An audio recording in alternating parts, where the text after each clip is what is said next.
Now we're good. 3, 2.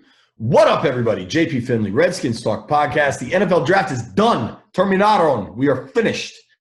Congratulations to everybody that had to work for 5 straight days, and to everybody that got to enjoy it on their couch or wherever they were in this quarantine. It was a lot of fun, and I'm oddly still amped up, which means good things, I think. We're brought to you by the great folks at Oarsman Automotive of Virginia. We ride with them. Expect you to do the exact same thing. Mitch Tischler's here. Pete Hailey is here. I want to be very, very upfront and clear about something. We are not going to give you a draft grade, because a draft grade moments after the draft just finishes, frankly, pretty stupid. Moving on from that, we are going to react to the Trent Williams trade because it happened Saturday morning. It's now Saturday night when we're recording. And let's be honest, man, that's a huge deal. And I think because of how toxic the situation became, everybody's ready to move on. But Pete has done a good job throughout this of reminding everybody how great of a player Trent was for largely a terrible team. And it's important to remember Trent in multiple ways. Like, you can be mad about how everything went, but you can also remember how good he was and how much he gutted through. And I mean, the amount of injuries I saw him kind of tape up and keep playing were pretty remarkable. We got a lot to do, and I'm kind of making fun of draft grades. We're going to talk about the best picks, the worst picks, best parts of the weekend, all that stuff. We have a really good interview with Thomas Davis that we didn't get to run in the pod yet, so we're going to run that at the very end. We're hoping to bring in some folks that mean a lot to us at the end of the podcast. We'll see if they actually show up. I don't mean to tease that too exotically because I don't know that folks are going to be too excited about it, but whatever. But let's start here. Last night we asked how big of a mess was this, and Mitch, bullish as always, thought it wasn't a mess at all. Pete, nervous as always, thought it was the biggest mess in the world. I was somewhere in the middle. Clearly it was a damn mess, and now it's over. Peter, we'll start with you. Your reaction, and let's tell. So Trent Williams, I don't even know who broke this because it all kind of happened at once, but I got a text when it happened. Trent Williams to San Francisco for a 2021 third-round pick and a 2020 fifth-round pick. So the compensation for Trent Williams, a 7-time Pro Bowl tackle, was a third and a fifth. Pete, where are you at on the Trent Williams trade? Well, right as we recorded last night, we were talking about how it looked like the Redskins were running out of options. And then about an hour or two later, the reports were coming out that the 49ers were then emerging. So I went from last night thinking the Redskins have no dance partners to, okay, maybe they have one. And then by noon on Saturday, the trade happened. The compensation was never going to equal what Trent should have fetched in a normal non-Bruce Allen-led situation. But the fact that they're able to get a draft pick this year, a third rounder next year, which in like 11 months, fans are going to be really, really thrilled about, knowing that's in their back pocket. And we're just most importantly able to stop talking about it. I don't know if we're going to run Ron Rivera and Kyle Smith's post-draft presser in this pod or at some point, but Kyle Smith summed it up great. He says, I can't wait to stop talking about it, and I can't wait to stop hearing about it. And if he's saying that, you know, Ron felt the exact same way. We all did. The listeners did. Most importantly, it's done. And now Ron Rivera can finally look forward straight ahead into the future instead of still trying to deal with the previous regime's mess. Okay. All very good points. Mitch, before we go to you, Shovers is on the podcast. Shovers is our producer. He's great. He's been with us every step of the way. Timmy, we're not pausing. I just want you to answer. Do you want to play the whole Ron Kyle presser, or do you want to put inserts in? Because if you want to put inserts in, right now is a good time. But I'm cool if you just want to run the whole thing. I'll do the whole thing. Give the full package. So after Thomas Davis, we're going to play the entire Ron Rivera, Kyle Smith press conference. That was with a number of different media outlets. So it's not just me and Pete, and Julie's on there, and there's lots of folks. So Keim, Paris, Standig, Karp, all these guys are on there. All these people are on there. So be prepared. Mitchell, your reaction to finally Trent Williams being traded? My reaction was, I think, relief. I think just to finally have it behind us. Yesterday, I was at a 5.5 on the scale of 0 to 10. By the time Trent's agent put out the statement, I was at about a 9. We were getting ready to paste the pizza boxes on the wall. But to give you some listeners a little insight, we got off the pod last night and we hung out, me, Pete, and JP on Zoom, probably a little later than we should have. Definitely later. And that was late. Probably drank a little more bourbon than we should, and we had a feeling that a deal was imminent-ish. But by the time we woke up and had our wits back about us and we saw Vincent Taylor's statement, I mean, at that point it was, this thing has got to get done. You got to put it behind you. You know, Trent had largely done, and his agent, whatever he was doing behind the scenes, had largely not made a big guffaw of it out in public. And at this point, they pulled what was your analogy yesterday, Pete? They pulled the pin on the grenade and were sitting there holding the bomb out there, waiting to let it go off in the Redskins' hands. So to get more than a 5th rounder, to add something next year, you know, obviously the Niners' third round pick more than likely is going to be in the back half of the draft because we expect the Niners to be good again. But hey, the Redskins had a pretty good 3rd round pick last year, so you know, Trent is the best player the Redskins have had this decade. I think it's pretty unequivocal. And to end up only getting a 5th and next year a 3rd for him hurts in some regards, but at the same time, the situation is behind you, and Ron and Kyle can start moving forward and not worry about the flames that Bruce Allen left behind. Well said there, Mitchell. I think I'm going to say one thing. We talked about we thought this was imminent last night when we were deep in our cups, the old Scottish saying.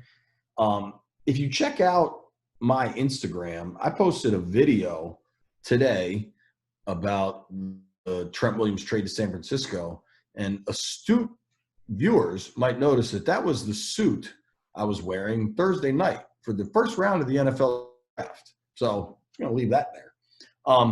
I think there is a thank you to Trent Williams that is going underappreciated by Redskins fans. Trent Williams probably played a pretty big part in Bruce Allen being fired. And I think his fans, for whatever anger or rancor there is towards Trent, should try to keep that in mind, that because this situation went so poorly, it probably helped the ouster of a dude that was as cemented in place as Kim Jong-un, to make a timely reference. I don't know. Is that weird to say? Yikes. Sorry, Showers, you might have to edit that. Sorry, pal. God.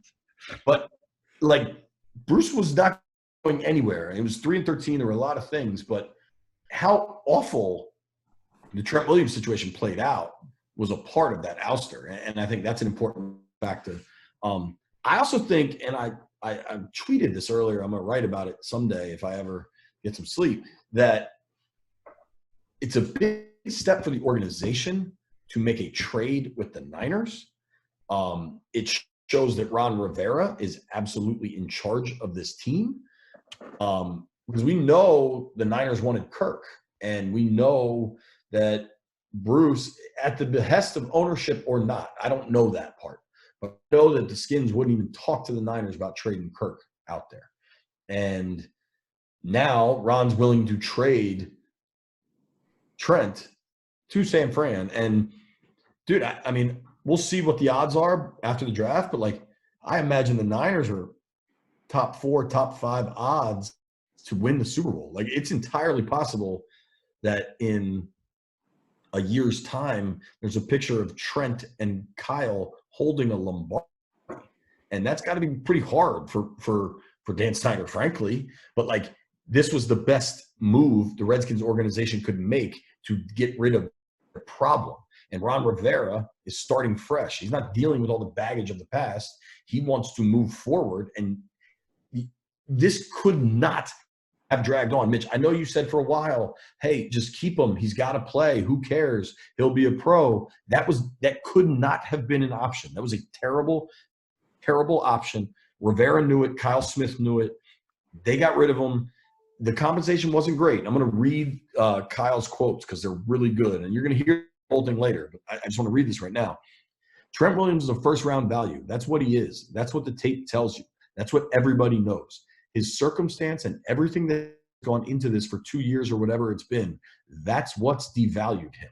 And I just think those words are so important because that's the truth. And I think the Niners, like if you need a winner and a loser in this trade, the Niners are the winner because they got effing Trent Williams, who is an elite talent for a third and a fifth. So they win. But to me, the Skins win too because they were able to move on. They got decent compensation for a guy that's about to turn 32, hasn't played a 16-game season since 2013. You know, and is in the last year of his contract. This is just a rental.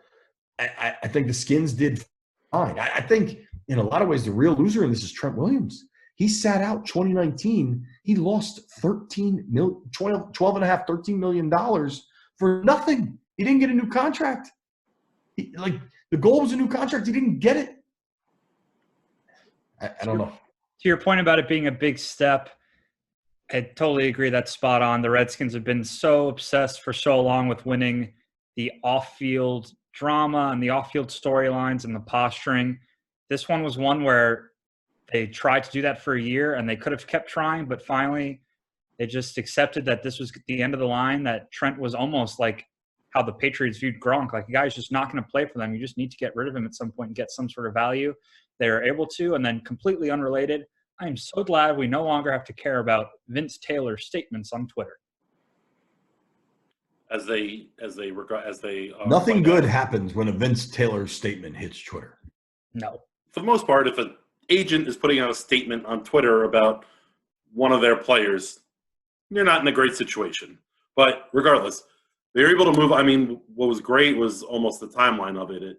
At noon, the trade was announced, and 3 minutes later, they're on the clock and pick Sadiq Charles, a dude who, you hope is, the incumbent left tackle for the team. So at least they were able to quickly turn that page and get things moving. And it's a big win for the Niners with Joe Staley retiring.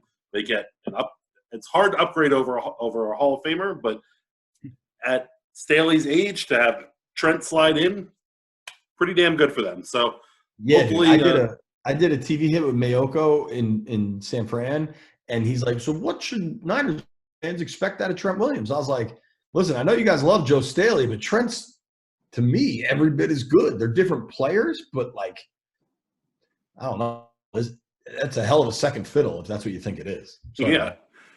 So it's good to move on.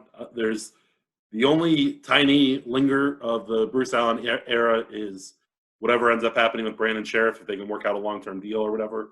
But this was the major thing, the major final stone that was in the way of Ron really starting to drive this ship the way he wants to. For sure. And I don't think the Sheriff thing has any acrimony. You know what I mean? Right. Beef. That is just a contractual business mechanism, whereas this thing was a million other things. It was an entirely different scenario, dude. But it's pretty remarkable how fast Trent got traded 11:57 a.m. and they drafted Sadiq Charles at 12:08. You know what I mean? And I think it's important we don't get too caught up in Sadiq Charles is replacing Trent Williams. I mean, he's still a later round pick that had some trouble at LSU. There's a lot there, right? I won't be shocked if Cornelius Lucas is your starter. Let's not Sharpie in Sadiq Charles. I think it'd be a really cool story if it works out, but let's chill a little bit on that. I think real quick, you can't compare Sadiq Charles to Trent Williams. Trent was the fourth overall pick in the draft. Sadiq Charles is a fourth round guy. So you hope that he can replace him. Charles is a bigger talent than a fourth round guy, but he still fell to the fourth round. And right. I don't care if you smoke weed, but you did it stupidly. And enough times you got caught and suspended for 16. Right. Yeah, but Sadiq Charles is so far from Trent, it's not even funny. But you went in a span of 11 minutes from having Trent and that drama to, okay, now you have Cornelius Lucas, a veteran who played okay in half of the season last year, and a draft pick to develop if you want. Just going from that, it's not great situation by any stretch, but from where you were to where you are now, it's a pretty major jump, and it just feels like things are way, way, way more settled. Settled is a good word. Like, yeah. Ron gets to settle in now and run his show and not deal with the rest of this stuff. I'm trying.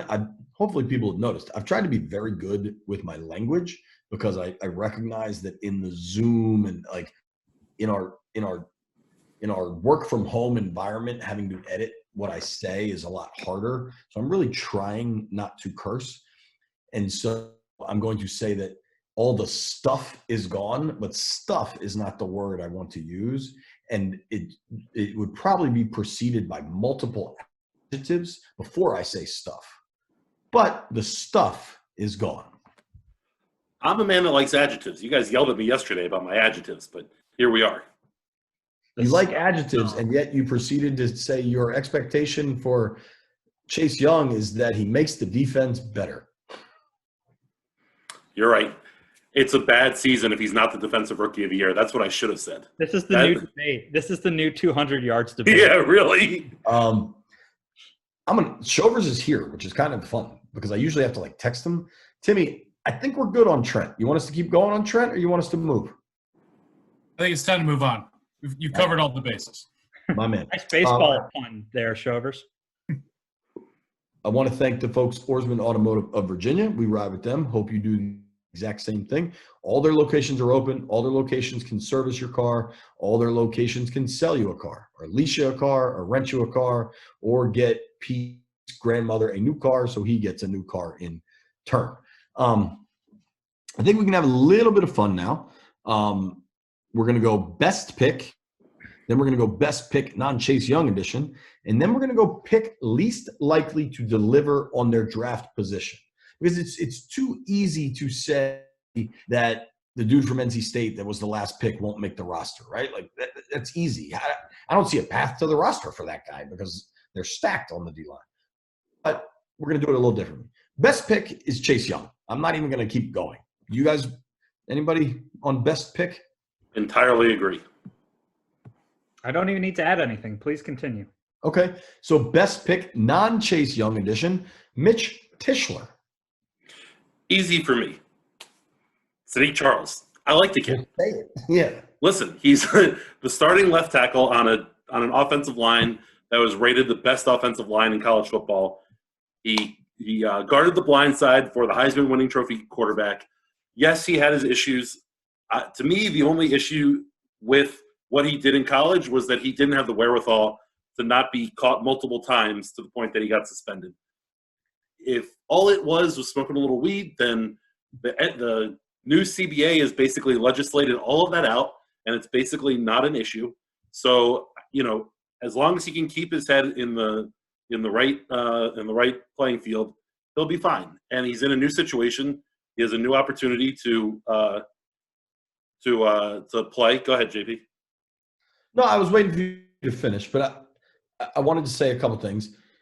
I thought Kyle and Ron were both really honest about Charles's troubles and that he addressed them, that they talked to Ed Orgeron, and that they're moving forward, right? Yep. And I don't mean to throw cold water on this, but I think there's a little too much just like, oh, Sadiq Charles can play and he'll replace Trent.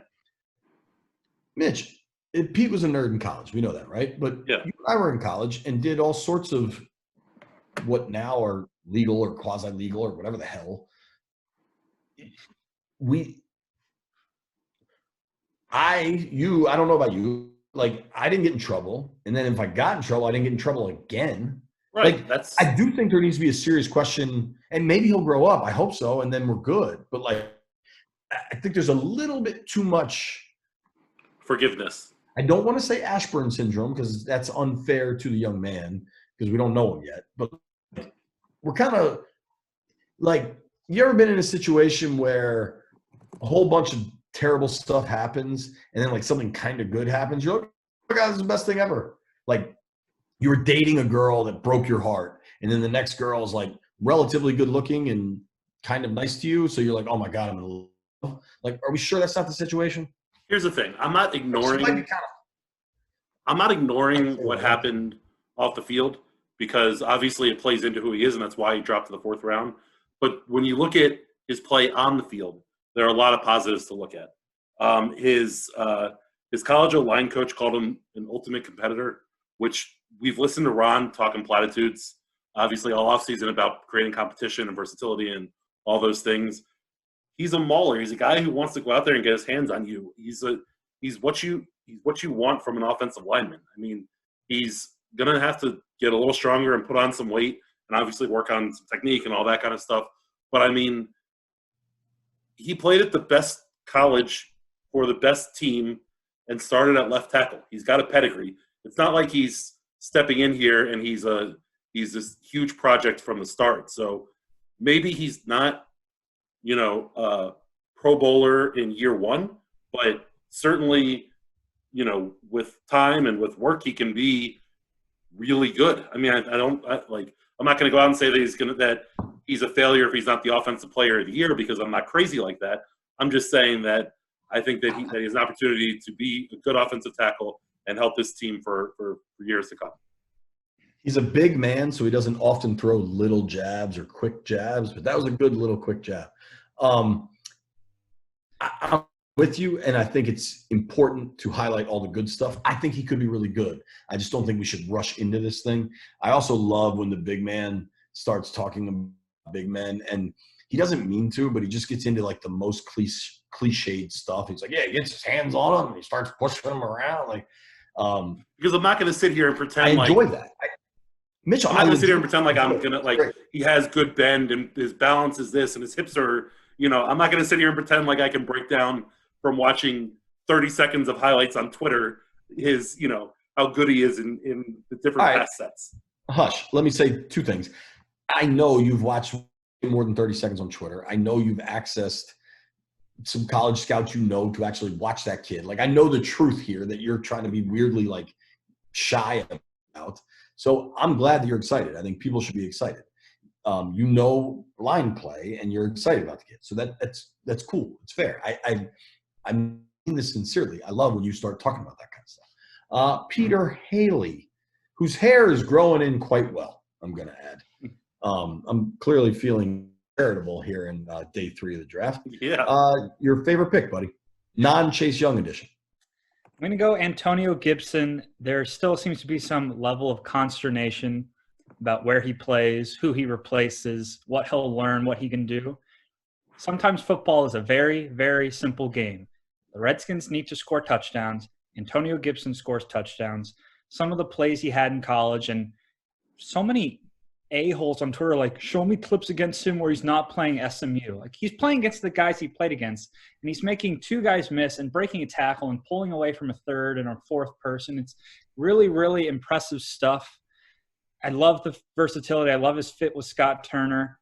Antonio Gibson is my favorite pick, and we had a pre-draft call with Daniel Jeremiah who talked about how you can get these receivers involved early when they're more raw. Gibson, it seems like he's a pretty stiff route runner, doesn't have a ton of experience, but Jeremiah suggested, he's the NFL Network analyst, he suggested doing things like jet sweeps, slants, crossers, hitches, very simple things just to make it work for him as he's learning the more sophisticated stuff. Scott Turner's smart enough and certainly knows that, but look for them to just get him the ball quickly, and then maybe in year 2 and 3 he becomes a little more well-rounded. Well said. I think I'm torn on my favorite. AGG, that's your boy. I think it's AGG. Yeah.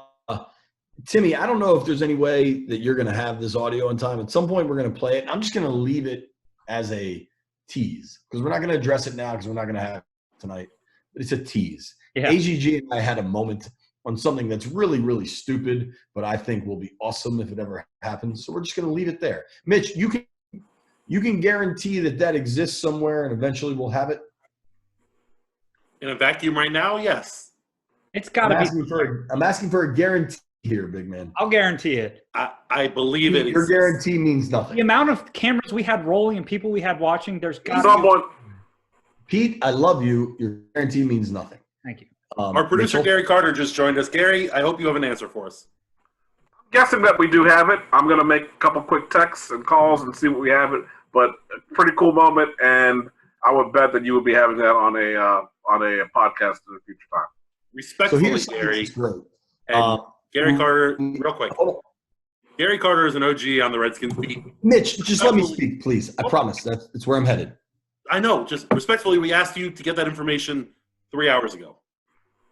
Just please, both of you hold on, because here's what's so great about Gary is that he's the best person in the world and also the most infuriating person in the world, because we invited Gary to join the podcast because we all know him dearly and love him.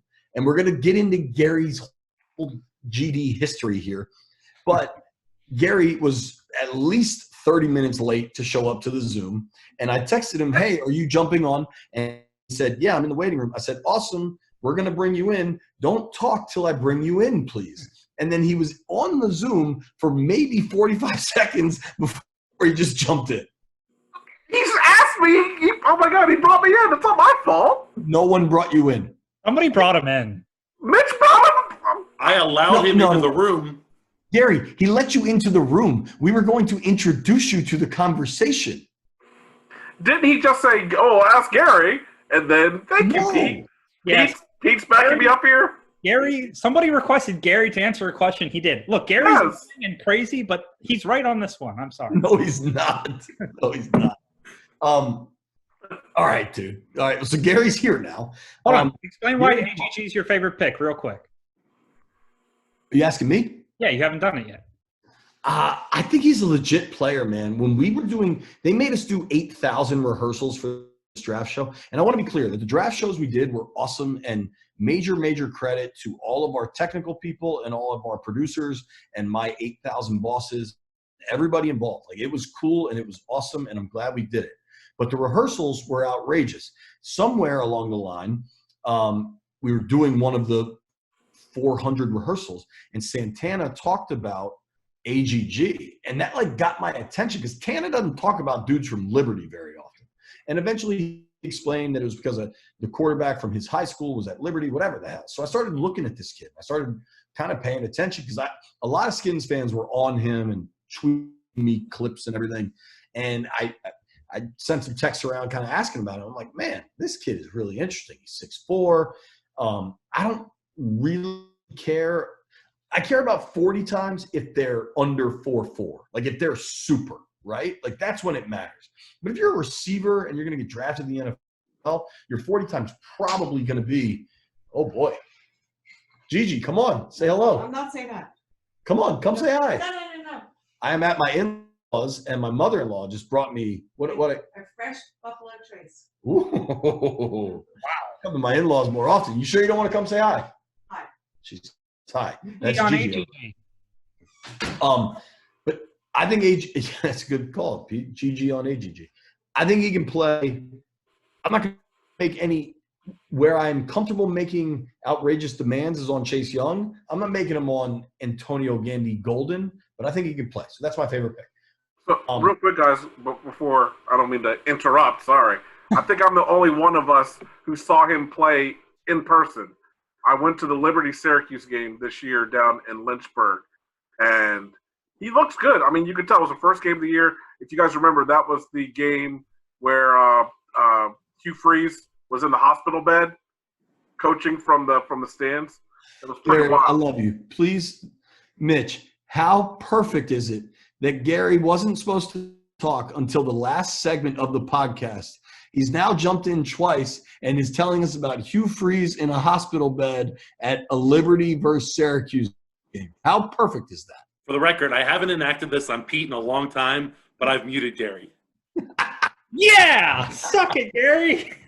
Wait, Gary, what was that? What was about that Hugh Freeze in the hospital bed? Oh, somewhere what? Rich Tandler is so happy. Like, this is Rich Tandler's favorite draft. Gary Carter, I love you with my entire heart. But good God. All right. I can't. Everybody's got to watch this on YouTube. So I need it. All right. Mitch needs a second. Pick least likely to deliver. Oh, now he's grumpy. He's going to text us. Jeez Louise. Well, look, he wouldn't talk to us during the shows, so. Yo, Lord knows when I needed to talk to him during the show, he wasn't there. But now he's ready to go. Pete, Who is Gary's gone. Video.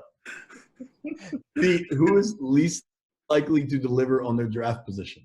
Gary, this is on YouTube. Please keep it clean.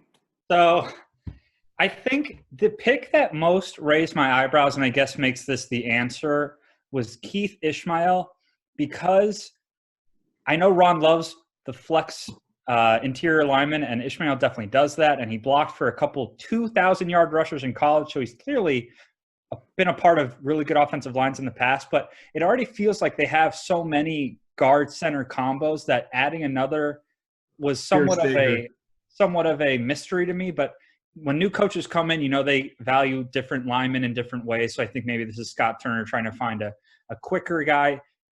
Analyst said he's not ever going to flatten people. He more just stays in front. But, it doesn't matter as long as you just keep the guy away from your quarterback or running backs. But I think Keith Ishmael in the 5th round will be one I look at as not really sure where he fits in beyond more than being just a backup. Mitchell, go. I think it's going to be a little bit unpopular, but I'm going to go with Antonio Gibson. I'm excited about his explosiveness.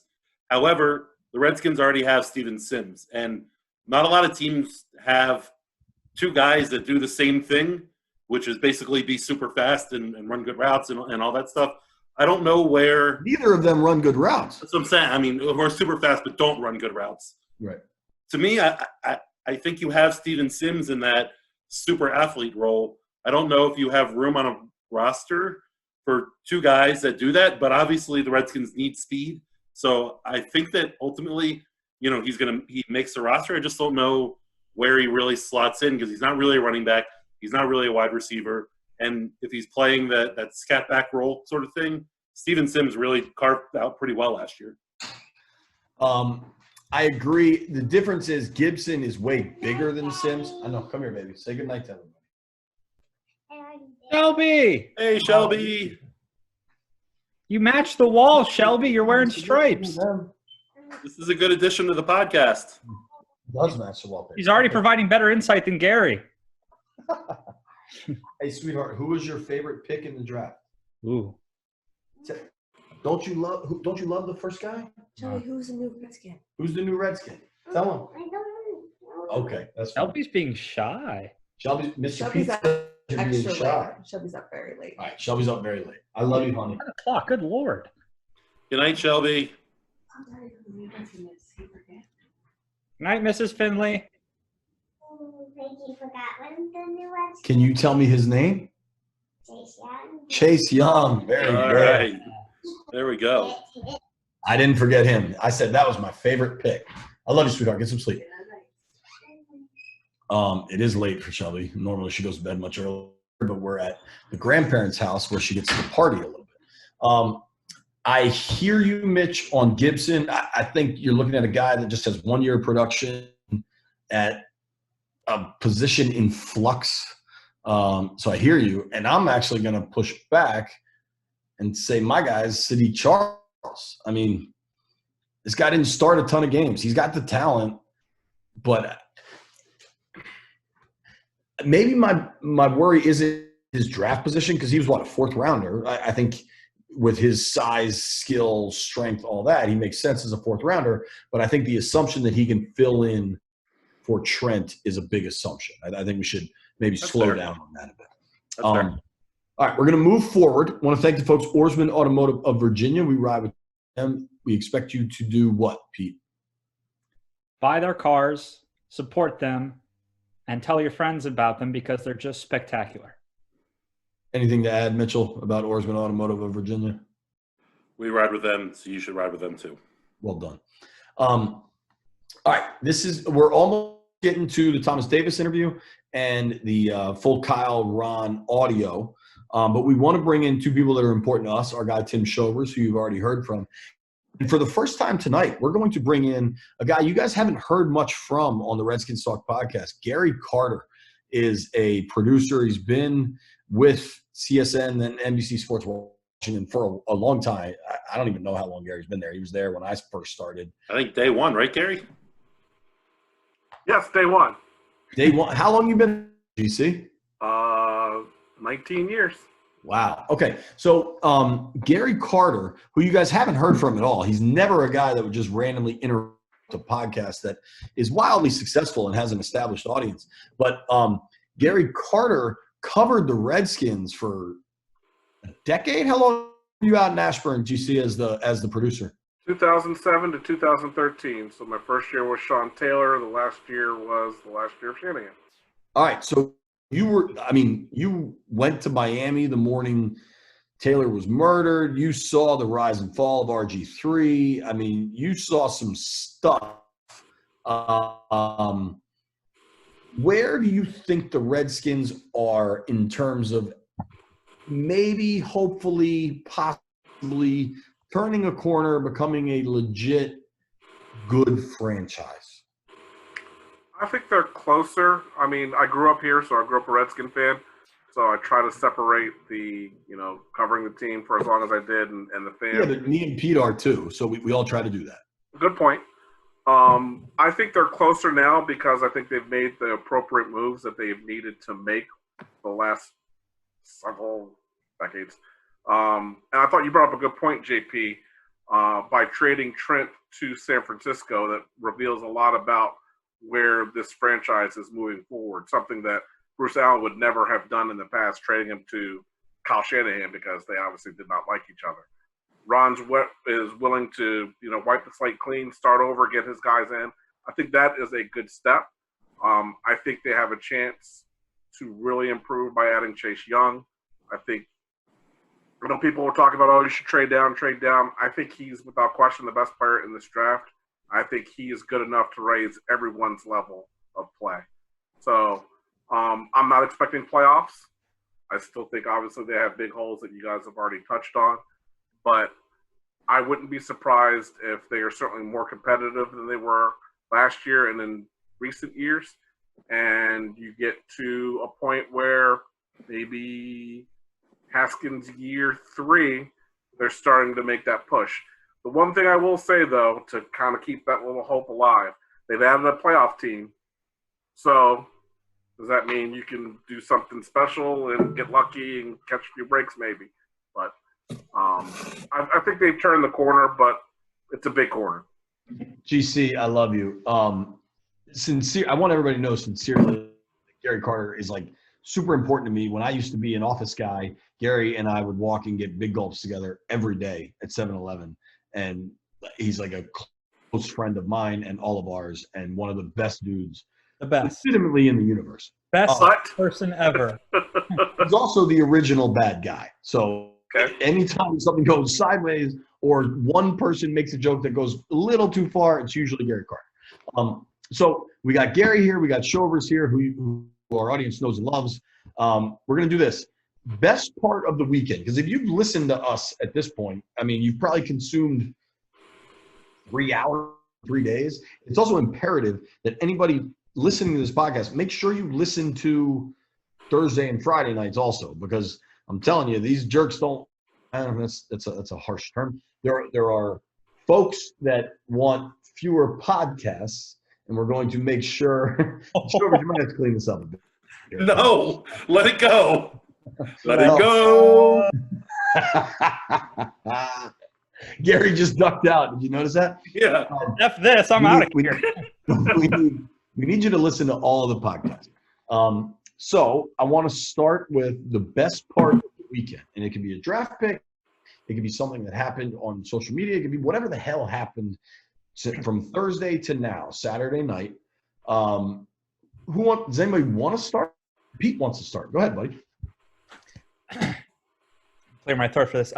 So if I could think about it a little more, I might have a specific moment. But to me, this weekend, aside from the Trent drama, felt really normal. And I say that because we had Ron and Kyle Smith on every night.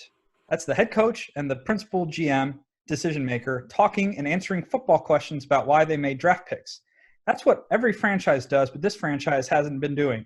Even smaller things like Ron was on the Redskins Instagram answering questions and just being forthright and open. It just felt like the whole process was transparent, was synced up. Everybody was connected. And it just impressed me that the Redskins, yes, they're 3-13, and it's April. Everybody's optimistic. Everybody's happy. Week 1 is still so far away. But it felt like the Redskins were more normal than they usually were. It's felt like that since Rivera's taken over. And I thought this weekend, between all the players we got to talk to, all the players we got to talk on Zoom, on the show, on calls with, every step of the way, it felt like just a really tight-knit, well-run operation. And you've never really been able to say that about the Redskins since before Bruce was there. I'd say before that too. Yeah. Shovers, you want to go, pal? Yeah, I love Service Academy football, and I love when guys from one of the 3 teams get drafted because it rarely happens. Malcolm Perry got picked in the 7th round late by Miami. He is the 2nd best Navy player I've ever seen behind Keenan Reynolds, but I think he could really make the league because he played he didn't play quarterback his whole time there, so I think it's going to be a fun storyline to follow in Miami. I loved him. That was so random and unexpected, but I really enjoyed it. That was a college football nerd nerding out, and that's what Tim is, and I appreciate it, and I'm glad he did that. That's who he is. Tim leans into himself, and that's fantastic. You know who you are, and just play your role. Pete, you get to pick. Should we go to Gary next for what will be 15 minutes, or should we go to Mitch next for what will be about an offensive alignment? We'll go to Gary just so Mitch can get his thoughts in order. My thoughts are in order. Well, just you take knew I was ready to go O-line from the start. Go ahead, Gary. Gary, all you. All right, well, 2 things. One, I think they stumbled upon, obviously when the draft is in a place and all the draft picks are there, they go up and get all their hugs and stuff. I think they actually stumbled upon something pretty cool, seeing all the draft picks in their element with their families and stuff around and seeing the reactions. I thought was actually pretty cool. And then I guess locally, I thought the interview that you guys had with Ryan Day and Terry McLaurin was awesome. Just seeing the Ohio State bond and then talking about each other, talking about Chase Young, I thought was a pretty cool moment. And, if that winning culture that they have in Columbus kind of rubs off, I think the Redskins will be in a better place for sure.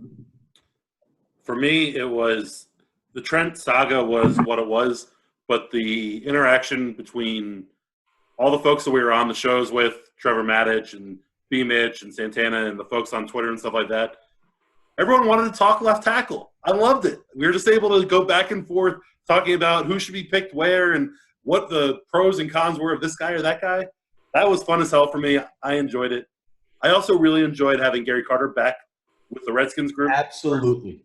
The first 5 years of my career covering the team, Gary was the producer with us, and we had a lot of fun. I have one question for you, Gary. Yes.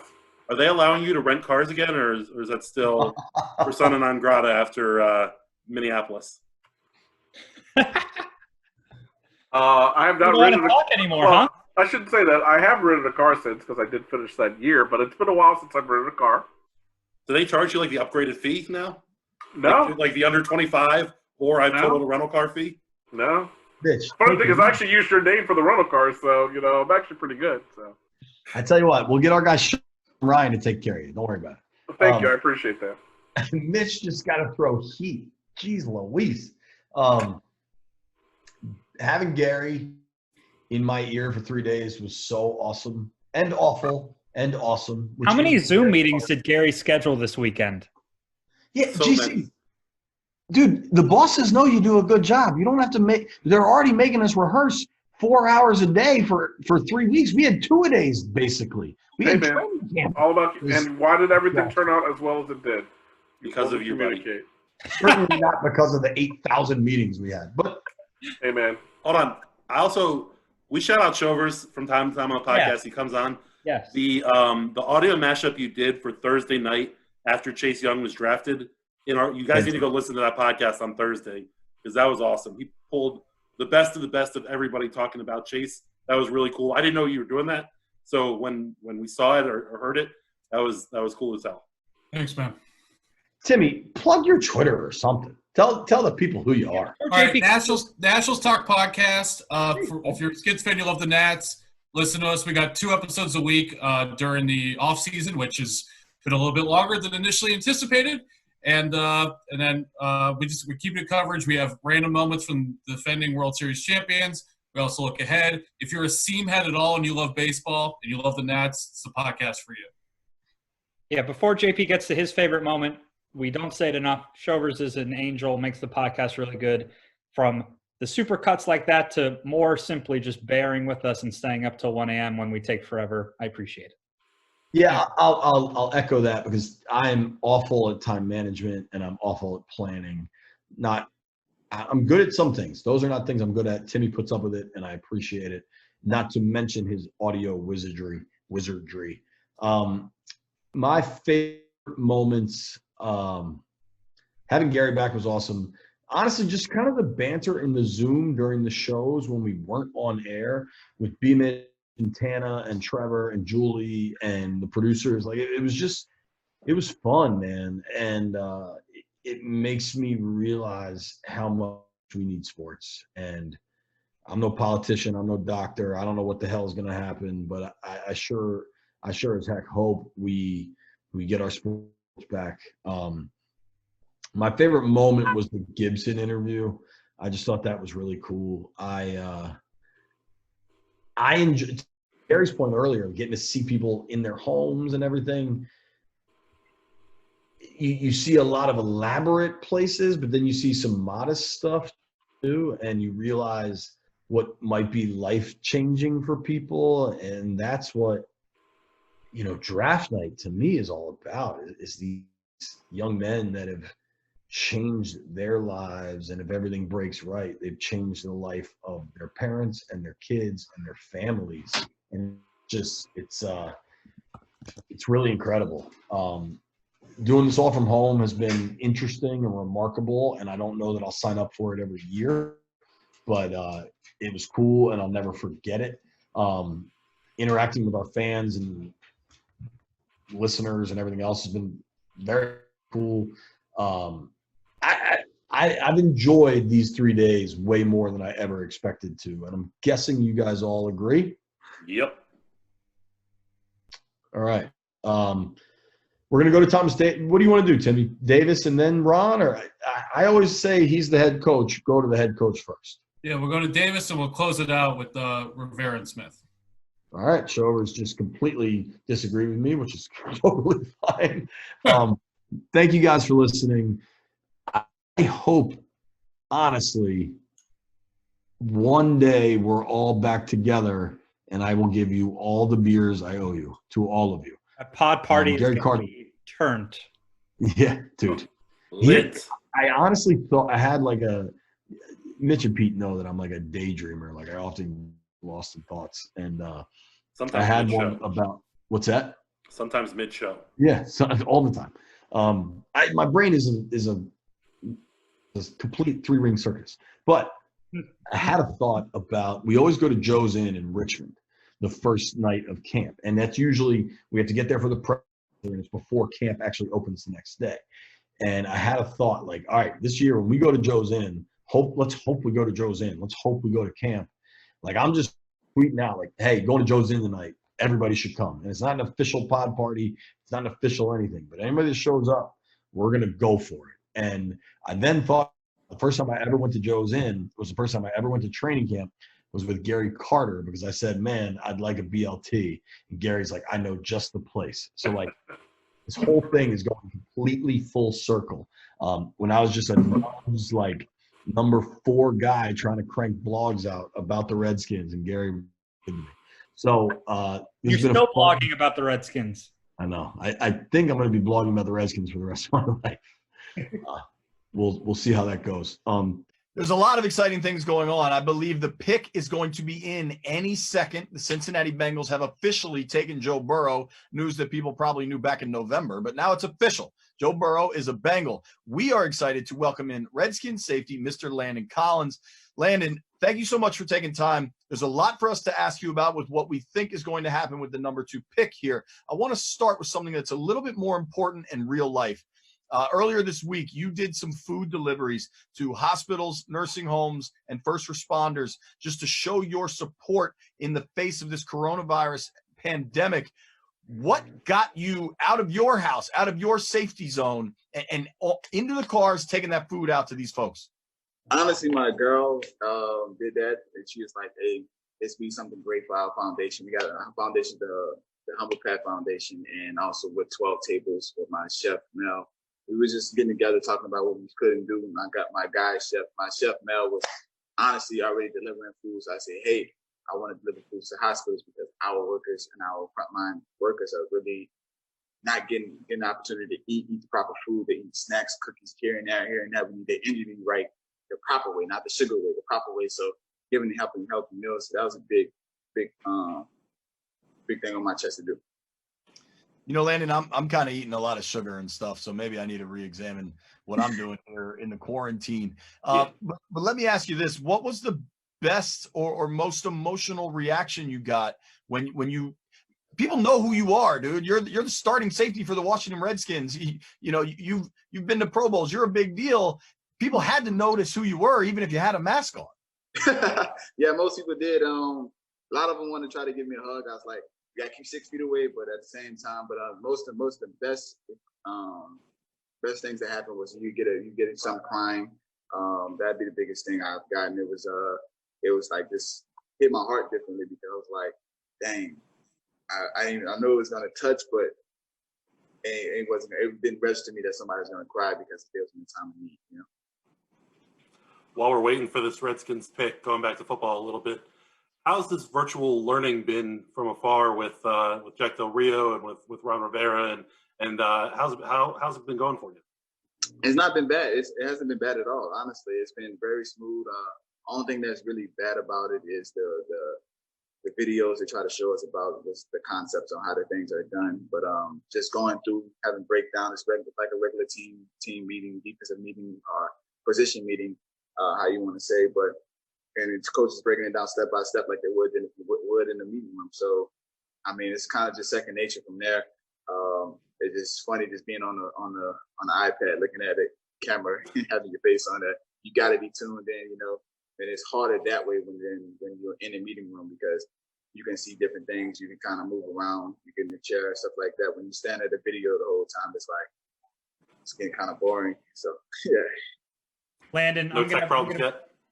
Put you in a little bit of a spot here. You already have a lot of power as the starting safety, a leader on the defense. But if you were GM of the Redskins, if you had a nice corner office and a fancy chair and a nameplate on your desk, who would Landon Collins take at number 2 for Washington? I'm taking Chase Young. Everybody know that. That's the guy. Honestly, like I tell anybody, and I told a couple other people, he reminds me of guys like Von Miller, like Cleo Mack, guys that's gonna change the game, make the quarterback think like I don't got that much time.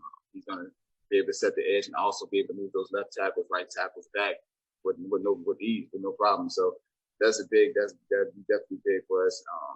Definitely helping Ryan Kerrigan, helping Montez Sweat, and other guys up front to make movements. It's gonna cause him to have more attention to him and cause other guys to be able to eat. So that'd be great. And then it's easy on the back end for sure. You got your wish, buddy. Yeah, let's make it official. The Washington Redskins have selected Ohio State defensive end Chase Young with the number 2 overall pick. I think that means Mr. Landon Collins approves. Landon, now it's official. We all knew this was coming. Now it's happened. How fired up are you? Man, you see this smile on my face? Bro, I'm too excited. There's a guy we needed. It's going to definitely change our defensive front. It's going to bring havoc to other deep offenses, and we're going to definitely get the game changed around for us. And it's big for us, definitely, all around. What's the process for you? Will you reach out to him, text him? Will you give him a couple days? I'm about to text him right now just so you can have my number. Tune in with me whenever. Once I get off this video chat with you guys, he's going to be the next person I'm getting in contact with. When you look at that front 4 and honestly the front 7, how excited as a safety do you get? I'm very excited because now we've got one of those defensive lines that we can rotate guys in and out. We can rotate Montez Sweat, Ryan Kerrigan, Chase, John Allen, Deron Payne, Matt Ioannidis, Tim Settle. We can rotate the guys. Everybody stays fresh. We had a lot of the guys always on the field, constantly taking banging, constantly getting injured. And we got injured early at the defensive front. with those injuries because we had those guys on the field a lot. Now that we got a good rotation, I think it's going to set us off right. Between Chase Young and the 4-3, and Ron Rivera's arrival, I mean, there's a lot of refreshing things happening. Just how much are you ready to put 2019 behind you and focus on 2020 with this new nucleus and this new era of Washington football? 2019 been behind me since it's been over with, bro. Me too. 2020 since the season started, since this season ended, and this is very excited for it. Very excited. We really want to thank Landon Collins, Redskins safety, for joining us. This is the Redskins Talk podcast crew. Landon's been on the podcast plenty of times before, and we appreciate your time. For me, the highlight of this thing was watching you see the pick come in and just start clapping. Is there like a group thread for all the DBs that you guys are texting each other and just like, I mean, what does the pot go up to now for who gets the most interceptions? Oh, we literally talked about that today, but I don't know what the pot's going to go up to. We're going to talk about it because, everybody's just different with that. So we're going to talk about that later. But right now, I think once I check the text spread, it's just going to be like, that's what we needed. And we big time. It's going to make our job 10 times easier. Landon, sincerely, thank you very much. Go talk to your teammates. Go talk to your new teammate, Chase Young. We talked to Urban Meyer last week on the Redskins Talk podcast. And one of the people that Urban credited for Chase Young's development with the Buckeyes at Ohio State was Larry Johnson, the defensive line coach. We want to welcome in Larry Johnson now. Thank you, sir, very much for taking some time with us, Coach. I do want to let you know we have Maryland head coach Mike Loxley on the show with us, and he told our producers to cut the line before we bring you in. We're all good. We're all good. I want to get to your reaction. Chase Young, another one of your guys going second overall. How happy are you for him to land with the Redskins? I can't be more than happy for what's happened for the family, and especially Chase. He's worked so hard to be at this moment, and now have an opportunity to go back home and play in front of his hometown fans. You can't ask for a better story, and so I'm really happy for him.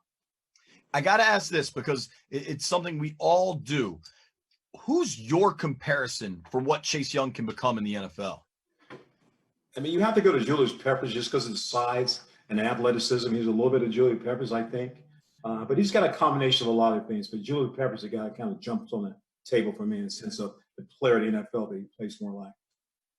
Coach, I'm wondering, was there kind of a time when you realized, wow, Chase is going to be different? He's not just a really productive state player. This is going to go on to do bigger and better things. And if so, when did that kind of first hit you? Throughout the end of his freshman year, going into his sophomore season, where he's starting to really improve his toolbox, his athletic skills, just kind of take his talent and kind of move it to another level. And you saw him do some things very naturally. And you say to yourself that one day that guy is going to be a first-round draft pick if you can change the word. But he had a great work ethic. I think that's what drove him a little bit. And he really didn't mind the work to put in to be great. And he wanted to be great. I remember our first meeting with him. He said to me, he's a coach, I want to be the best ever played at Ohio State University. I mean, what a great vision the kid had at 15, 16 years old. But he didn't talk about it. He went and did it. I mean, he worked extremely hard. So I think his sophomore season is when he really started to change for him. We've seen how good he is, obviously, on the field. Everybody that we've talked to leading up to the draft has talked about how hard he works and how good of a kid he is. What's the one thing that Redskins fans are going to be surprised to find about Chase Young? He's very passionate now. And I'll tell you one thing about Chase. He's very passionate.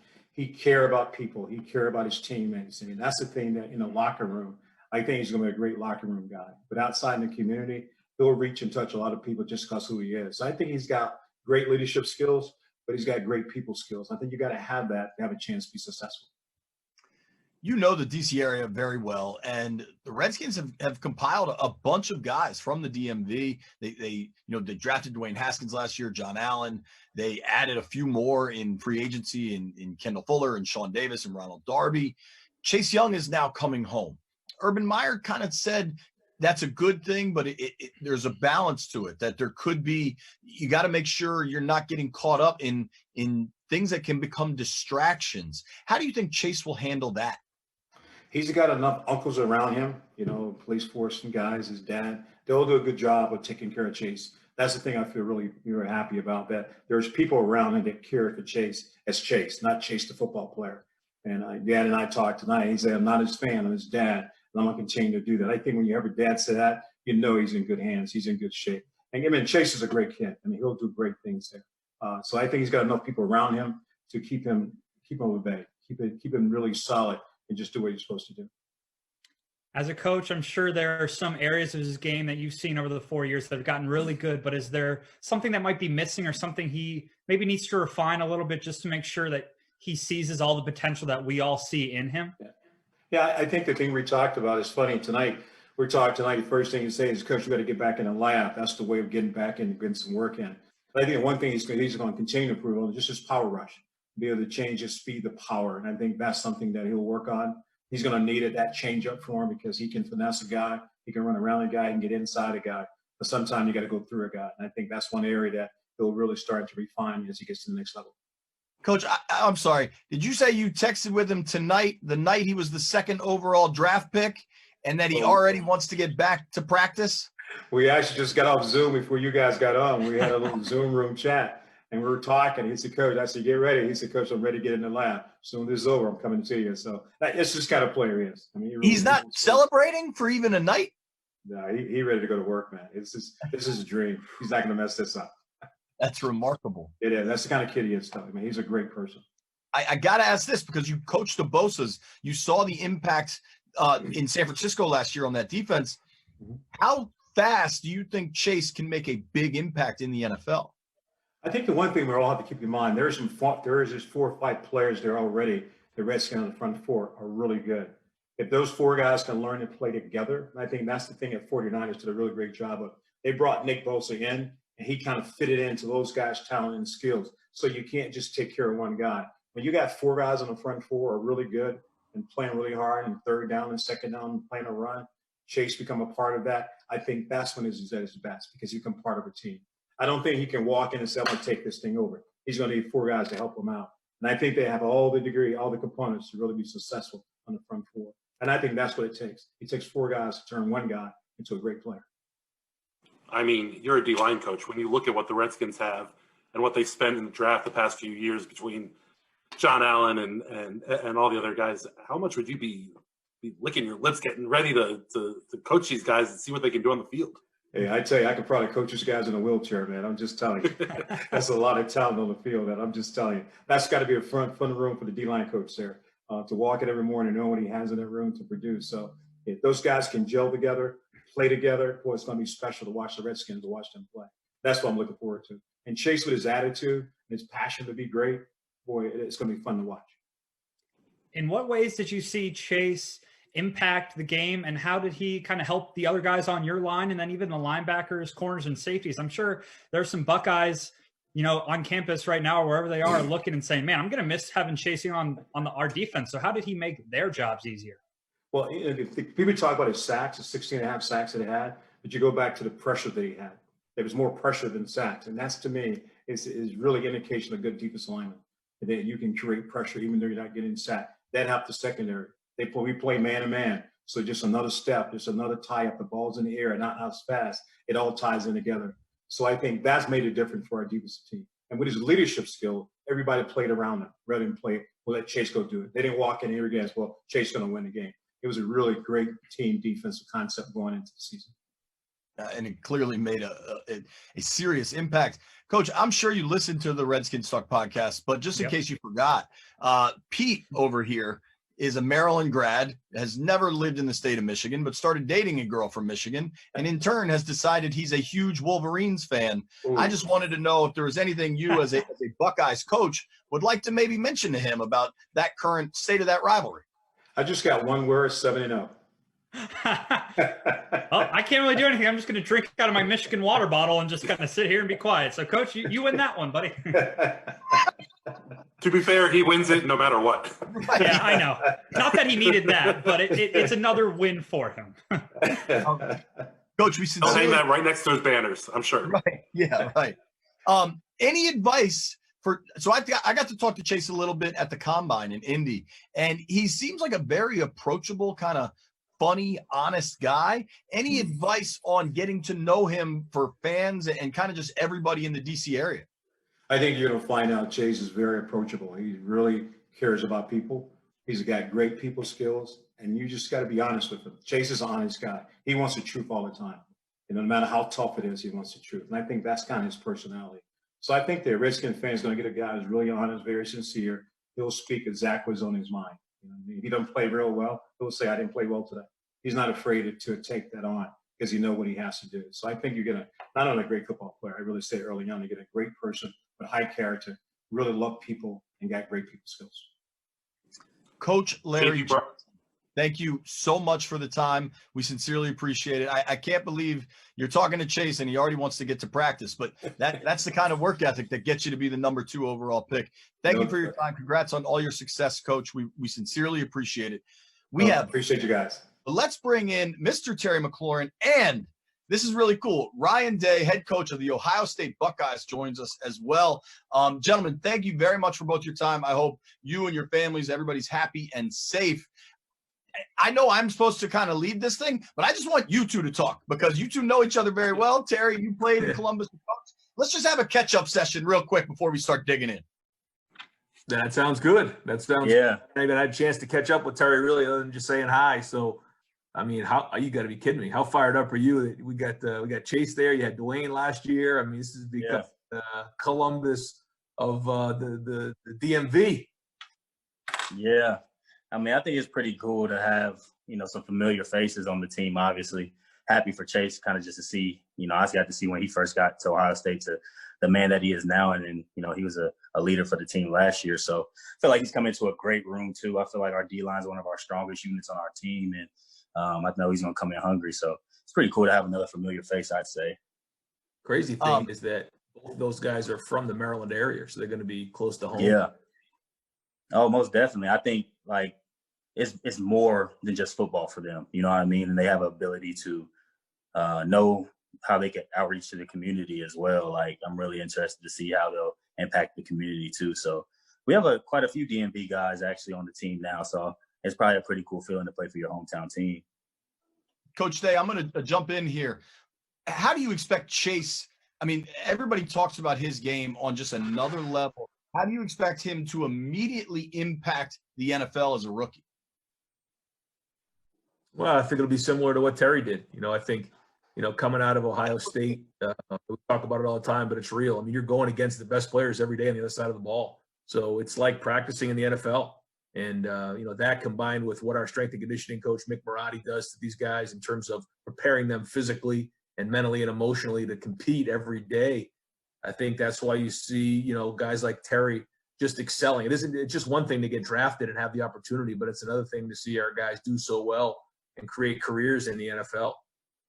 Chase is a little bit different than Terry, in the fact that he was 3 years and done, but I think he stepped up in a big way this year. Year 3 is always a big year for a lot of those guys, and I thought his leadership was excellent, and I think that he really came into his own. I think when you look at his talent, his ability, but also his skill set, his pass rush skill set too, it's pretty elite right now. Now he's going to have to learn as time goes along, but he's just going to make a lot of plays, and I think he's going to be, a generational talent for the program.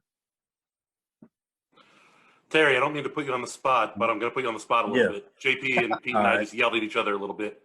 Chase Young will have a successful rookie year if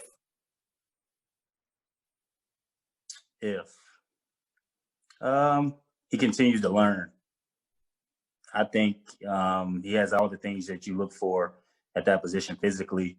And if he just continues to learn, continues to be hungry, he could be successful in this league. It's obviously a big step up, but I feel like the advantage that he has, he's coming from a great D-line coach and Coach Johnson back at Ohio State. He's seen great players go before him with the Bosa brothers and Tyquan and Jalen Holmes, Sam Hubbard. So he knows the blueprint to be successful.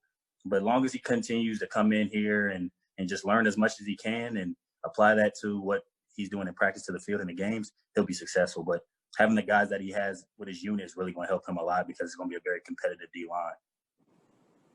Coach, I'll ask this one you first, then maybe Terry can follow up after. You've coached tons of players, and Terry, you've seen lots of great teammates there at Ohio State. But, Coach, when did you first notice, do you have a story or maybe a piece of footage or something where you looked at Chase and said, all right, he's not just a really good Buckeye. This guy's going to go on to do really, really big things and be a top pick in the NFL. When did that first really hit you? I think it was right when Terry will probably tell you the same thing, when he first got on campus, and even as a freshman, you just saw it. I mean, the length, the size, the power. And, there were times where, we had NFL tackles out there, Jamarco Jones and Isaiah Prince. And, there's times where they'd beat him.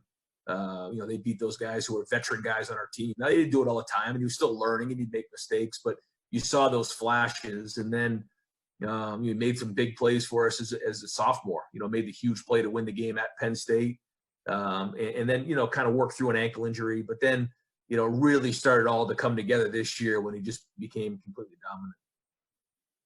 Hey, Coach, you mentioned Dwayne when we started there. I'm curious how you thought his rookie year went and what kind of growth you hope to see from him his second year in the pros. Well, I think, I didn't, to be honest, we were so tied up in our stuff. I didn't really get a chance to follow it all that much.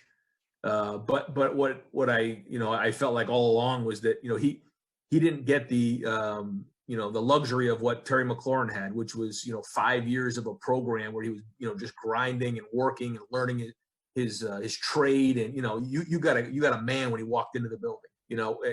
Dwayne, he really didn't have a whole bunch of reps under his belt. He still is a work in progress. And the good thing is he's got a great ceiling. And it goes what Terry said about Chase. If he just keeps learning and keeps growing, then he's just going to keep going like this.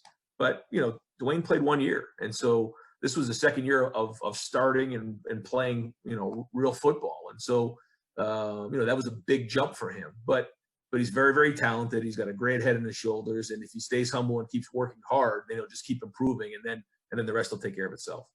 So some cool news for you both. J.K. Dobbins just got drafted by the Ravens. There we go. What is it like?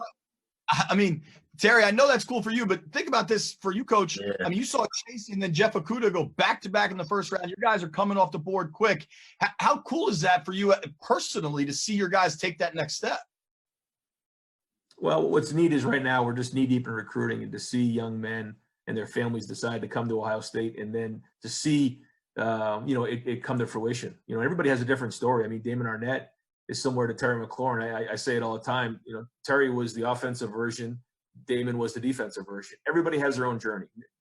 It's never going to go the way you think. And both of these guys came back, and Terry could have been drafted in the NFL. Who knows exactly where he would have been drafted? But he decided to come back for a fifth year, just like Damon Arnett did. And they come back. They have unbelievable senior years, and now they're ready to go play. And Damon Arnett's ready. He gets the 19th pick, and I'm so happy for him. And the fact that he gets to come back and be a first-round draft pick, it goes to show you that hard work does pay off. And again, I couldn't be prouder of a guy than Terry McLaurin. And I say it all the time for what he's done, and he's just a great guy who's working hard, and it's all paying off for him. And the stories you don't know about him is like his relationship with my son, and my son looks up to him like he's an older brother and an uncle. And the impact he had on our program off the field is still being felt. And it goes to show you again how cool our program is, and that when you do recruit these guys to come into your program, it's all real. Now it's up to them to do it, but when you sell somebody on a dream and then you see it actually happen, it's really neat. Coach and Terry, thank you both so much for the time. Our nickname for Terry is a coach's dream because he does everything right. The way he interacts with the media, the way he is in the locker room. And we got to see there for a minute him talking to your son. He's a special guy, and it's fun to watch him on the field and off the field. I'm not even going to bother Coach with this, but Terry, do you know Pete from being in the locker room all the time? He's a Michigan fan, right? Who again? Pete. Right here, yeah. Terry. I'm holding up a Michigan water bottle. Yeah, I'm sorry about it. Nah, you're good. Bad look, I know. Yeah. Terry is too nice. See, Terry knows not to take you guys. the bait. We're not going to take the bait. We're just going to, yep. Nah, that's what I tell him. Just keep winning every year. That's all you have to worry about. You don't need to say anything. Try to bait us, and I said, we'll be waiting on the last game of the season, and we'll see. But when you train for a team 365 like the Buckeyes do, you set yourself up for a successful game, and you eat, breathe, sleep it. And people, you guys laughed at me when I still call them the team up north. It's just that type of lifestyle. So. I know they're working hard, even at home right now, just figuring out how they could get that edge over them. So we'll see. We don't make any games. Mitch and JP are two Maryland guys, so their highlight is when they almost beat Ohio State a couple years ago. So congratulate them for almost winning a couple years ago. Pete, when was the last time Michigan won? It's been a while. I tell you what, we had Terry in that game. Oh my gosh, a bunch of big plays. At one point, we were just throwing it straight up in the air to him. He was pulling it down. I mean, it wasn't even a place. Talk about making a coach good, and then Terry McLaurin making plays all over the place. And we got out of that one just barely. Hey, Coach, how tough is it to come into Bird Stadium? I know there's all these, these famous arenas in the Big Ten, but you come to College Park, it's business. No, they're all hard. Trust me, they're all hard. There's no easy ones. No bait. Thank you very, very much. I sincerely appreciate it. Mitch wore his scarlet, and I think there's some gray in there for you. Who do we have with us? The head coach of the Washington Redskins, Mr. Ron Rivera. Ron, I want to start by thanking you for your time. Obviously, this is very busy for you right now. Let's start with the pick you just made. Memphis wide receiver, maybe running back, Antonio Gibson. Why'd you make this pick, and what position does this guy play?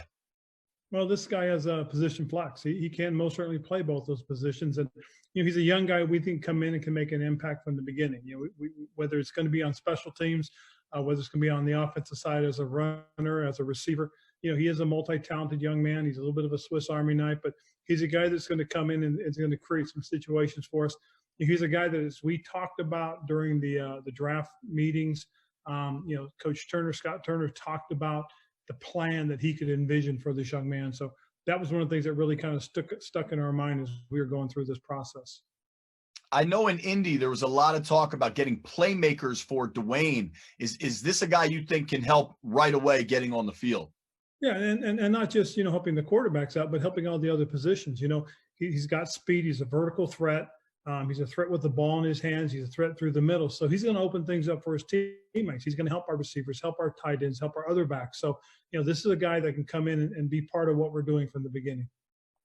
Hey, Ron, Antonio was somebody who didn't really pop in college until that senior year. When you see someone like that, do you feel like there's a lot of untapped potential for him and room for him to grow on your team?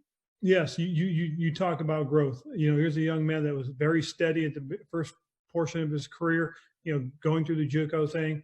But once he got into the major college football, Division I football, you started to see his growth. And then you see his growth as you watch the season progress. With the ball in his hand, he's a dynamic player. Leading into the draft, you talked a lot about wanting to add versatility, guys that could play multiple positions. Obviously, this is a guy that can do that, but also his explosiveness. How important was it for you to add somebody who was dynamic like that and was a deep threat and to take the ball all the way? It was very important, just because, again, a guy like that's going to help his teammates. I mean, everybody look at what Terry did last year for the guys around him. At one point, this team had 3 rookie receivers on the field at the same time, 4 at one point. And when you have that many rookies playing, they're developing, they're growing. Well, a guy like Terry made an impact right away. And again, you now have put another football player on the field that can help make an impact, that's going to help the other guys around him. That's important and that's invaluable. And again, as I said, going through our draft meetings, Scott Turner was very positive about the role that the plan that he had envisioned for this young man. A lot of running backs starting to populate this roster, Ron. I know there's a lot of excitement about Chase Young and now Antonio Gibson. Got to switch gears a little bit, though. Last night, Kyle Smith told us that trade talks with Trent Williams are ongoing. There's been lots of reports about what teams are or are not interested. There's been lots of tackles drafted in the first 3 rounds here. Can you give us the latest on kind of the status of Trent Williams with the organization and what you guys are hoping to get done this weekend? Well, we're hoping to see if there's a viable trade option for us out there. And as we go through this process, hopefully we can be able to put ourselves in that position. The draft is still ongoing. So the talks are still ongoing, and we'll see how things map out. But again, we have time. Nothing really is happening as far as the draft is concerned for us. We just got to continue to work through the process. While I'm sure you would love to answer 10 more Trent Williams questions, I'll take it forward. Where do you and Kyle Smith's vision, something you speak so much about, you guys being united, where are you now looking as day 3 is on the horizon for you? Where are you going to try and address this team next? Well, as you look at, we have a couple other positions of need, but one thing we're not going to do is we're not going to forsake what the board tells us. Our guys did a lot of good work. Just looking at what Kyle and the guys did in terms of putting the board together, putting guys in position, and then going through the meetings with us coaches. And now we've set the board. So as we go through it, we have several positions we feel that we can add some quality young players, guys that we think that still will have an opportunity to grow and become starters. or grow and become impact players for us. So that's what we're going to look at. We're going to look at guys that we think can help us, whether it be an offensive lineman, a defensive lineman, a playmaker on either side of the ball. But, we're not looking for one specific position. We're looking to add guys that can help us. You've been on with us for 5 minutes, and I think JP mentioned Chase Young once. You talked a little bit about him yesterday. Tell us something that you were most impressed with learning about Chase along the way. Tell us something we don't know about Chase. Well, one thing I was really appreciative of is, the opportunities I've had to speak with him. He's a very personable young man. I don't think people really, understand that this young man really has a tremendous desire to want to succeed. Listening to him in our conversations, one of the neat things about being at the combine is every now and then you get an opportunity to speak to somebody away from the crowd. And I had that opportunity with Chase at one point. He had a little glitch in his schedule. He had an opening, and I happened to see him standing around. So I pulled him aside, and we got a chance to talk. And, when you can get a young man to just sit down and talk with you and kind of, let his guard down, it was kind of neat. And I got a little bit of a feel for him. I was pretty excited about it. And then when we had our formal interview, he was excellent in that period of time. So, again, this is a guy that, unfortunately, you didn't get a chance to spend the amount of time you normally do. During the normal, scouting season, you'd had dinner with him, you'd have gone and met his parents, all those types of things are still to be done. And so we'll see how it goes. And hopefully when things kind of slow down, we'll get an opportunity to get to know him a little bit better. Ron, thank you so much for your time. We know how busy you are, and you've got a whole lot more picks coming tomorrow. I imagine not much sleep for you this evening. So thank you again, and glad you and your family, everybody's staying safe. Thanks for the time, Coach. Thanks, guys. It is a big pleasure to welcome in new Redskins draft pick Antonio Gibson, selected with the 66th overall pick. If you notice, Antonio, I didn't say what position. I'm going to let you answer that for us, but I'd like to start with you telling us who made the call and how excited you were to get the news that you are now a Washington Redskin. Coach Rivera, and as soon as he made the call, I was super excited. Kind of heart dropped to the bottom of my stomach, and after that, it was just kind of a little tears, a little emotions going here and there. So it's a good feeling.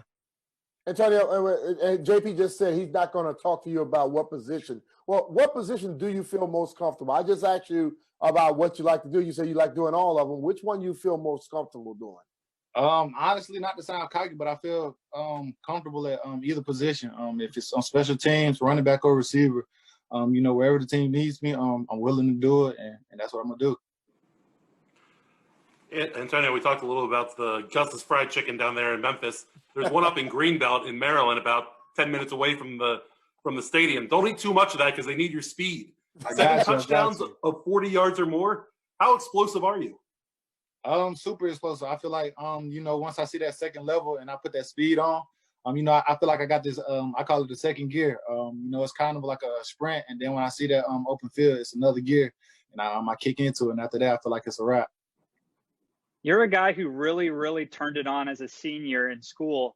What happened that year that allowed you to kind of break out and have such a successful year and then end up becoming a second-round NFL pick?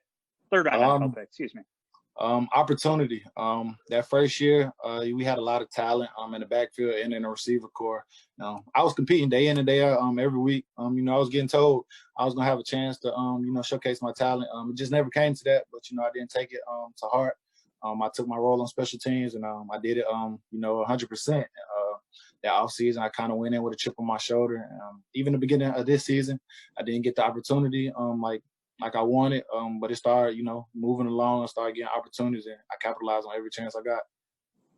Mitch started talking about hot chicken and your explosiveness, and I got a little nervous there. Luckily, things stuck to the football field.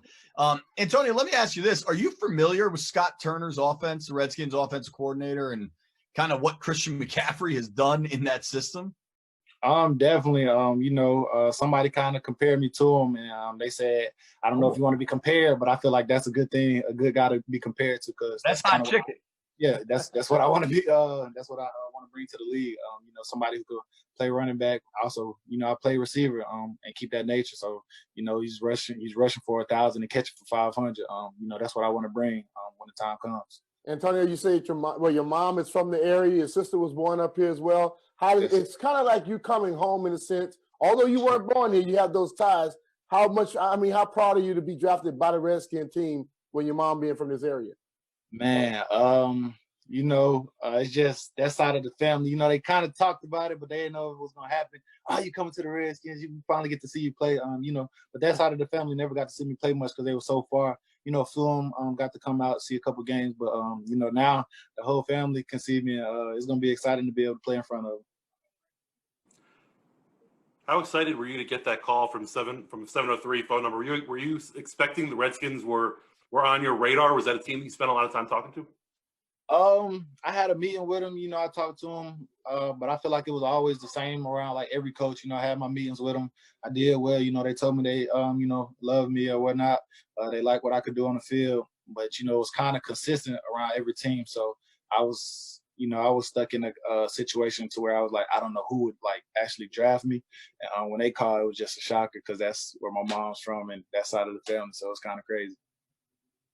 You're wearing that Redskins hat. I assume you now have a bunch of other hats that are now useless to you. What is going to happen to those hats? What's their fate? Oh, Mom said she put them in a case. She said she want to remember it all. So I guess that's where they're going. Antonio, I got to ask, is your mom around? Is she like in the room with you? She was. She's in the living room now. Get her. Bring her on here. Let's ask her what it means to have her boy go on Washington. This is incredible. This is going to be so fun. Antonio, what's your mom's name? Annette. Here she comes. Okay. Hi, Annette. I think mom and sister coming in. All right, bring everybody in. Yeah, bring the whole family. Yes, bring the fam in. Annette, hello. We understand you're from the Upper Marlboro area? Yes. What does it mean? Go ahead. I was born and raised in Upper Marlboro, but the family actually lives right there by the stadium now, right there in Capitol Heights. Wow. What does it mean to have your son drafted by the Redskins? Oh, it's great. It is great. And Redskins was Redskins was my team coming up, but I've been here like 27 years, so I kind of went to the Falcons, but you know, come back. We'll take you back.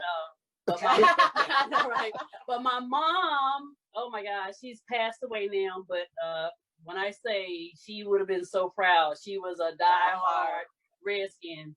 We even buried her with her jersey. Oh my gosh, Antonio, what does that mean to you? You're gonna be wearing the jersey your grandmother's buried with. A lot. Like I said, they were so far away, so it was limited time with her. But she meant a lot to us.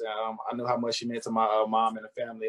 Everybody was always over her house growing up, and she loved the kids.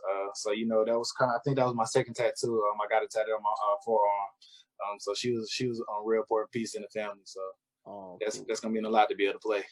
Annette, I got to ask you this. If my timeline's about right, do you remember Brian Mitchell, B. Mitch, that played for the Redskins? No. That's even better. I'm gonna be honest, I don't. I really don't. That's fine, because B, I want you to answer this. Antonio's skill set as a running back that catches a lot of passes out of the backfield, explosive athlete. He's talking about returning kicks, returning punts. Kind of reminds me of a Raging Cajun from Louisiana that had a hell of an NFL career. Oh yeah, and I think that's the thing about it, and I love his answer when I asked him about what he loves playing the most. Because, like Coach Gibbs told me, the more you can do, the longer you can play. I ended up playing 14 years because I could play multiple positions. Antonio, don't just settle with one. Do all of them, but make sure you're very effective at them all. We had Santana Moss on as well. He's done a lot of things as well. He played 14 years in the league. Yes, so, hey, aspire for something like that, man. Keep doing it. And now since you know this was your grandmother's favorite team, you got some stuff to go prove, man, in a lot of ways. Annette, we heard from Antonio about his reaction. What was your reaction like? What was the family's reaction?